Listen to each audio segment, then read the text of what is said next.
घने जंगल के बीचों बीच एक विशालकाय हाथी रहता था, जिसका नाम गैरी था।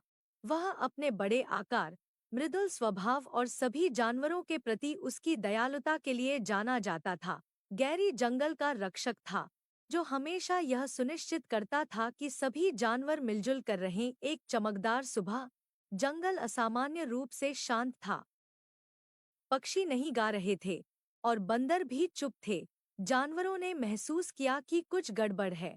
वे गैरी के पसंदीदा पेड़ के पास इकट्ठा हुए, उम्मीद करते हुए कि वे उसे वहां पाएंगे। लेकिन गैरी कहीं नहीं दिखा। बूढ़े समझदार उल्लू, जिसे सब उल्लू कहते थे, ने पेड़ से उड़ान भरकर नीचे आकर चिंतित भीड़ को संबोधित किया। मैंने कल गैरी को जंगल के गहरे हिस्से की ओर जाते देखा था, उल्लू ने कहा। वह परेशान लग रहा था। जानवरों ने अपने प्रिय हाथी गैरी को खोजने के लिए एक खोज दल बनाने का फैसला किया। उल्लू के नेतृत्व में इस दल में चीकू गिलहरी, मीना हिरण और भोलू भालू शामिल थे। वे गैरी के पदचिह्नों का पीछा करते हुए जंगल में गहरे उतर गए। जैसे जैसे वे आगे बढ़े, उन्हें टूटी हुई शाखाएं और कुचले हुए झाड़ियां मिली। आम तौर पर शांत रहने वाला जंगल अब विचलित लग रहा था, जो जानवरों को और भी चिंतित कर रहा था। घंटों की खोज के बाद अंततः उन्होंने गैरी को एक छोटे, गंदे तालाब के पास खड़ा पाया, जो बहुत उदास दिख रहा था। गैरी, क्या हुआ? मीना ने चिंतित स्वर में पूछा। गैरी ने अपने दोस्तों की ओर देखा।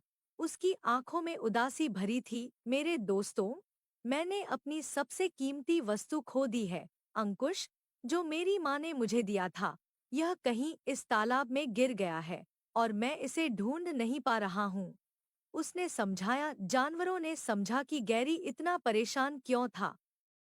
अंकुश उसकी माँ के प्रेम और बुद्धिमत्ता का प्रतीक था। उसके बिना गैरी अधूरा महसूस कर रहा था। मदद करने के लिए दृढ़ संकल्पित, जानवरों ने एक योजना बनाई। चीकू, जो छोटा और फुर्तीला था, ने तालाब में गोता लगाने की पेशकश की। मैं पानी के अंदर खोजूंगा, उसने कहा।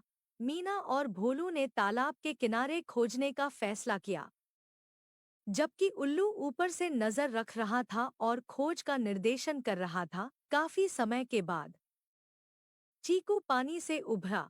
उसकी छोटी छोटी पंजों में कुछ चमकता हुआ था। मैंने इसे ढूंढ लिया, उसने खुशी से चिल्लाया और सोने का अंकुश सतह पर ले आया।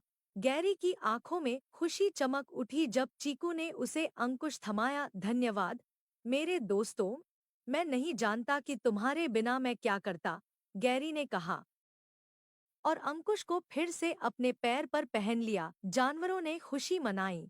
यह देखकर राहत मिली कि गैरी फिर से खुश था। वे सभी जंगल के बीचों बीच वापस लौट आए, जहां पक्षियों ने फिर से गाना शुरू कर दिया और बंदरों ने फिर से चहकना शुरू कर दिया। जंगल में फिर से सामंजस्य बहाल हो गया और गैरी एक बार फिर से जंगल का गर्वित और मृदुल रक्षक बन गया। उस दिन के बाद से गैरी ने यह सुनिश्चित किया कि उसका अंकुश सुरक्षित रहे और जंगल के जानवर और भी करीब आ गए, यह जानते हुए कि वे किसी भी चुनौती का मिलजुल कर सामना कर सकते हैं। और इस प्रकार हाथी को क्या हुआ का जवाब एक दोस्ती, दृढ़ संकल्प और जंगल परिवार के बंधन की कहानी से दिया गया।